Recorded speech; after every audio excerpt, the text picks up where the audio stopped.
Entonces, buenos días, muchachos. Buenos días. Bueno, el día de hoy vamos a culminar todo el proceso que hemos manejado en esta clase, donde comenzamos a analizar al filósofo Fernando Broncano. Entonces, ¿recuerdan qué libros leímos? La melancolía de Seinfeld. Melancolía del Seinfeld, bien. ¿Qué más? Los sujetos de la niña. Sí. Y nos falta uno, ¿cuál es? Racionalidad, ¿qué? Y opacidad, bien. Entonces, dentro de esto, vamos a tener un trabajo final, que es precisamente esta lectura que les traigo el día de hoy, que se titula El espejismo de la razón. Entonces comenzamos a mirar si realmente somos seres racionales o simplemente es un invento. ¿Ustedes creen que somos seres racionales? Sí. Vamos a mirar después del texto y me van a dar su respuesta. Dice, el sueño de la razón produce monstruos. Es una frase de Francisco Goya, no sé si han visto esa imagen, que es donde está un hombre durmiendo y de sus sueños comienzan a salir como demonios que aparecen detrás de su espalda. Y vamos a ver a partir de esto por qué traemos esa imagen alusiva. Dice, la modernidad filosófica se construyó sobre cimientos del racionalismo cartesiano, de propiedad al sujeto pensante como el fundamento incuestionable del conocimiento. El piensa y luego existe, no era solo un método epistemológico, sino una promesa de certeza en un mundo que ha perdido sus referentes tradicionales. Sin embargo, esta apuesta por la razón solipsista contenía un núcleo, una contradicción fundamental. Al encerrar la subjetividad en la conciencia individual, terminó por aislar al ser humano de la realidad que pretendía comprender y de los otros con los deberes que debía convivir. Aquí comenzamos a hablar de que el hombre se quedó en el cogito o el gozum. Pienso, no existe. Pero si usted se queda pensando solo, va a dejar aislado al resto de la gente. Una tradición solipsista donde usted no puede pensar, sino solamente dentro de usted. Dice, el proyecto cartesiano, en su búsqueda de fundamentos absolutos, creó una razón desencarnada, que operaba como un tribunal supremo juzgando la realidad desde la atalaya, desde la conciencia individual. Esta concepción de los siglos se presentó como el camino hacia la liberación humana. Demostró ser una jaula de cristal donde el sujeto, de soberano apariencia, terminó prisionero de su propia reflexividad. Naturaleza social de la racionalidad.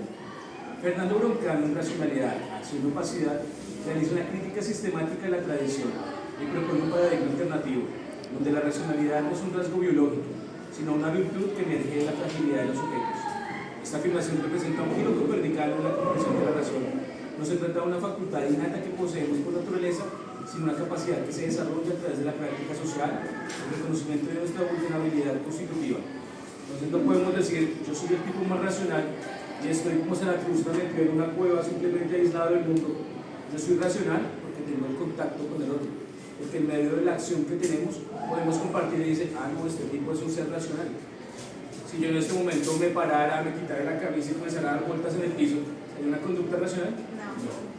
Pero si estuviera solo, nadie me lo diría. Pero al estar con nosotros, ahí es donde comienza a juzgarse y a crearse que realmente tenemos ese sentido de razón. Dice, la concepción performativa de la racionalidad implica que no preexiste su ejercicio, sino que se actualiza en cada acto de liberación y decisión. Ser racional no es un estado sustancial del sujeto, sino una forma de habitar el mundo que se manifiesta en la capacidad de razones, rectificar errores y asumir responsabilidades. Entonces, todos creemos que nacemos. ¿Ustedes creen que nacieron racionales? No. Ustedes vean, por ejemplo, un niño cuando coge y mete los dedos dentro de un enchufe, ¿será racional eso? No. Pero vean que nos vamos desarrollando esto y vamos en cada una de las acciones y el contacto que tenemos con los demás pensando si es racional o no es racional y desarrollar esa capacidad. Esta comprensión nos libera de la ilusión de la transparencia cartesiana. Reconocer la opacidad de nuestros procesos mentales no constituye una capitulación del pensamiento, sino la aceptación de nuestra condición finita. Somos como navegantes que al orientarse con instrumentos imperfectos, conscientes de que cada medición contiene un margen de error y de ruta que debe corregirse constantemente. Claro, no es que seamos perfectos y que sepamos que todo lo que hacemos está bien, no, al contrario, tenemos la opacidad, como decía Fernando Broncano, que también lo dice en otro texto, como la niebla. Usted está cegado por las emociones. Yo le digo, Tomás, hágame el favor, dígame quiénes son los mejores estudiantes del curso. Pues Tomás va a pensar en sus amigos. Esa es la opacidad de su parte sensible que tiene. O va a comenzar a pensar también dentro de los prejuicios, todo lo que tenemos en el mundo previo. Entonces, y a partir de eso también vamos aprendiendo, ¿no? El niño que metió los dedos dentro del enchufe aprendió, si mete los dedos otra vez, ¿qué va a pasar? a ejecutar, entonces no vuelvo a hacerlo. Y así vamos aprendiendo y vamos construyendo una y otra vez. Dice, la racionalidad performativa se ejerce siempre en contextos de incertidumbre y limitación informante.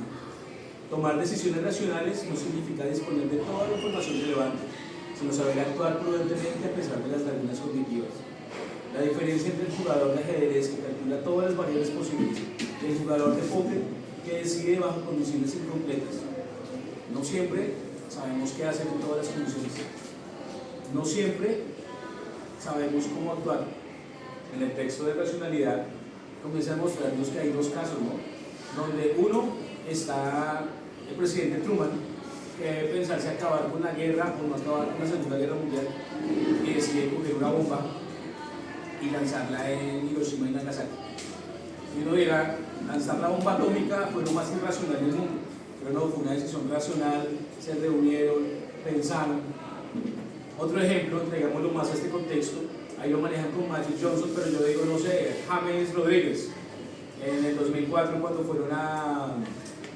¿dónde fue? Sudáfrica. Entonces le mandaron el balón y el man cogió el pecho, la recibió con el balón y de una, ¿será que el man lo pensó?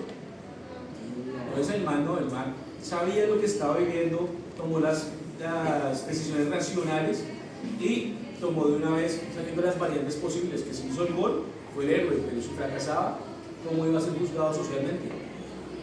Dice, el siglo XX representó la prueba histórica definitiva de los límites de la razón instrumental. Los campos del exterminio nazi, el gulag soviético y las bombas atómicas de Hiroshima y Nagasaki fueron productos de arrebatos irracionales, sino la aplicación sistemática de una racionalidad técnica divorciada de la moral. Como señala Broncano con crudeza, la racionalidad técnica puede ser perfectamente compatible con la irracionalidad moral. Vea que hay gente que comienza a mirar que ser racional es lo único que realmente importa. Pero yo creo que si uno analiza sobre su vida, lo más racional es salvaguardarme a mí y no me importa lo que le pase al mundo.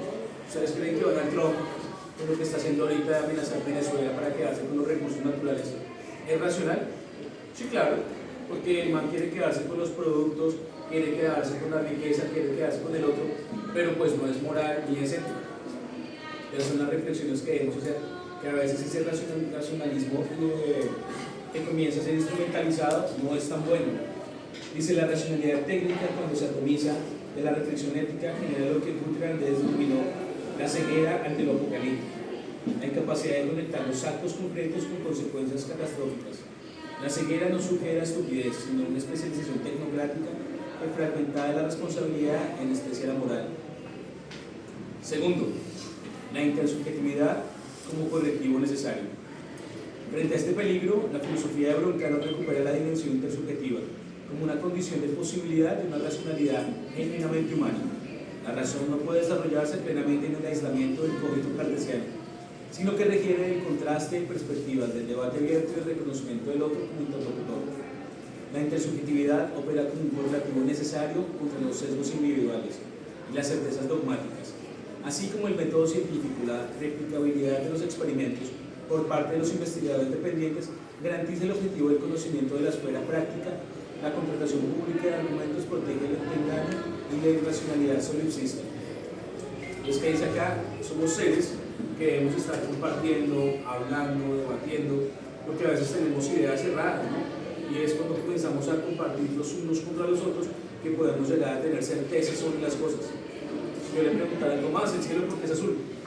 Entonces Tomás me dice, no, profe, porque es el reflejo del mar en el cielo. Yo le diría, otro compañero le diría, Tomás, ¿y dónde ves mar aquí en Mesitas? Entonces entendemos que no, y llega otro y le dice, no, es porque la atmósfera comienza a reflejar la luz y entonces en esa separación del prisma de colores queda azul, pero bien podría ser verde, morado, naranja, por eso los atardeceres cambian de tonos. Entonces, en esa interrelación con el otro, comienzo a comprender, comienzo a generar ese método y esos argumentos que ya no me dejan tener ese autoengaño solipsista. Hannah Arendt, en su análisis de la esfera pública, había señalado que la pluralidad es la condición de la acción política, Broncano extiende esta inducción al terreno de la racionalidad. Pensar con otros no es un lujo opcional, sino una necesidad epistemológica y moral. La calidad de nuestro razonamiento mejora cuando nos sometemos al escrutinio ajeno, cuando nos vemos obligados a articularlo públicamente, cuando aceptamos la posibilidad de que otros puedan tener razón. Creo que a todos nos ha pasado que a veces creemos tener unas ideas que son fijas y válidas. No, es que esto es, pero uno habla con el otro y, uy, no, venga, si lo está embarrando, venga, si eso por ahí no es. Entonces, en ese aprendizaje constante es lo que comenzamos a referirnos acá. Dimensión ética de la razón.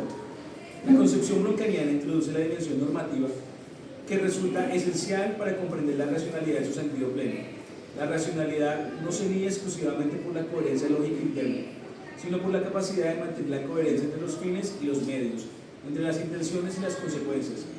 Esta exigencia implica una responsabilidad hacia el mundo y hacia los otros, que trasciende de la mera eficiencia instrumental. Eso es más o menos lo que decía Gandhi, ¿no? Gandhi decía, los medios y los fines deben ir de la misma mano. Usted no puede buscar grandes fines con ruines métodos. Entonces usted, si hace el bien, tiene que buscar formas de hacer las cosas bien y no esperar grandes fines como hacía Napoleón, pero a través de obligarlo a todos a que tuvieran la misma forma de pensar. Podemos entender esta idea mediante una analogía mediática, un diagnóstico técnicamente perfecto, pero que si bien ignora el bienestar del paciente sería racional en sentido profundo. De igual modo, cualquier ejercicio de la razón que no considere sus efectos en la trama de las relaciones humanas resulta fundamentalmente defectuoso. La racionalidad ética exige, en lo que John Elster denomina la racionalidad por encima del yo, la capacidad de tomar decisiones que trascienden el interés individual e inmediato, para considerarse el bien común y las consecuencias a largo plazo.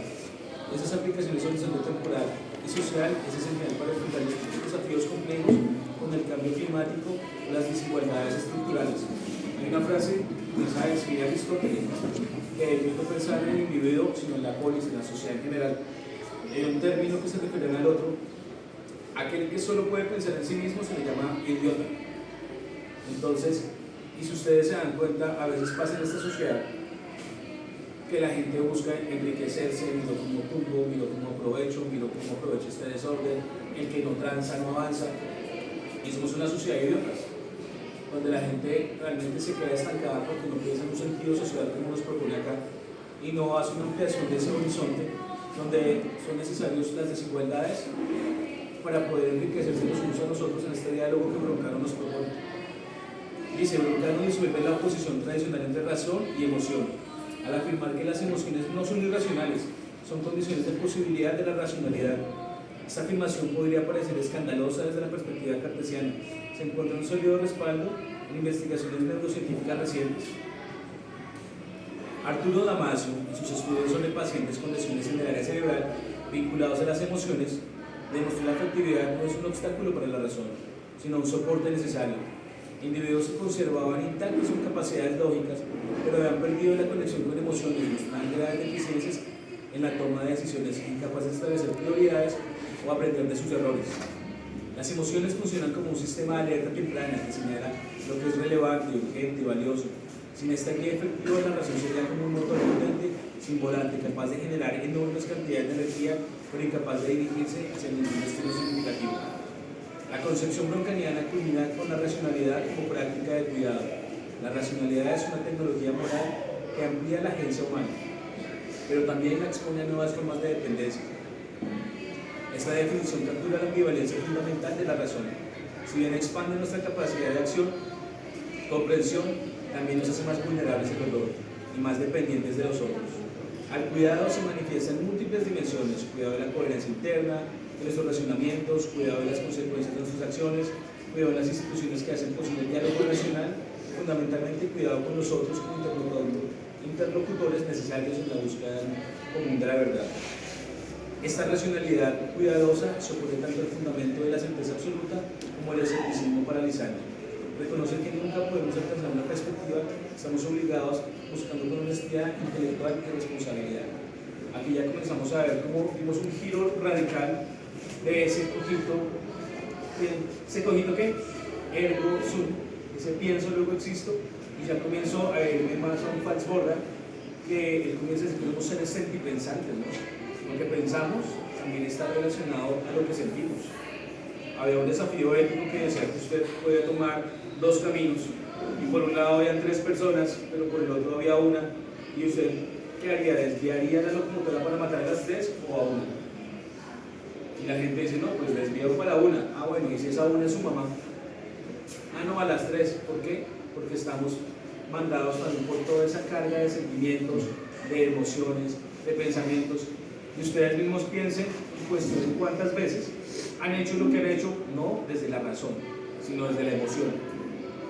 Y entonces uno comienza a ver ahí qué es lo que nos comienza a ofrecer Broncano como esta otra alternativa del pensamiento de la razón, ¿no? Dice, conclusión, el proyecto filosófico de Broncano nos invita a sustituir el ideal de una razón omnipotente por el ejercicio de una racionalidad humilde, consciente de sus límites y dependiente de la comunidad. Ser racional es estar dispuesto a escuchar razones mejores que las propias. En esta máxima condensa una ética del pensamiento que valora la apertura sobre la certeza, el diálogo sobre el dogmatismo, la curiosidad sobre la arrogancia. Pero entre los monstruos que genera el sueño de la razón absoluta, la alternativa es la racionalidad encarnada que acepta su fragilidad constitutiva. Lejos de ser una debilidad, esta vulnerabilidad compartida es lo que nos permite aprender, identificar, crecer juntos. La historia de la razón no es una marcha triunfal de la verdad, sino el aprendizaje colectivo marcado por errores y descubrimientos parciales. Claro, porque precisamente cuando yo intercomunico con el otro, mis ideas, mis pensamientos, estoy siendo vulnerable porque el otro me está viendo, me puede juzgar, me puede pensar. Un día como el que tiene el delay, la gente va a decir, no, pero mire cómo está vestido, pero mire cómo... Esa vulnerabilidad es porque nos juzgamos, nos juzgan, pero también juzgamos y a partir de eso nos construimos. Finalmente, dice Broncano, la verdadera sabiduría no consiste en poseer la verdad, sino mantener viva la capacidad de buscarla en compañía de otros, reconociendo que cada respuesta es provisional, cada certeza merece ser interrogada. En esta búsqueda humilde pero persistente, no existe la posibilidad de la razón a la altura de nuestra humanidad, capaz de enfrentar los desafíos del presente sin repetir los errores del pasado. La razón del futuro no será la que prometa certezas absolutas, sino la que enseña a navegar en incertidumbre, no la que nos aísle en la torre de marfil, la conciencia individual, sino la que une el espacio público del diálogo, no la con la que nos enfrente con jueces implacables de la realidad, sino la que nos comprometa como cuidadores responsables de un mundo frágil que debemos orar juntos. Gracias.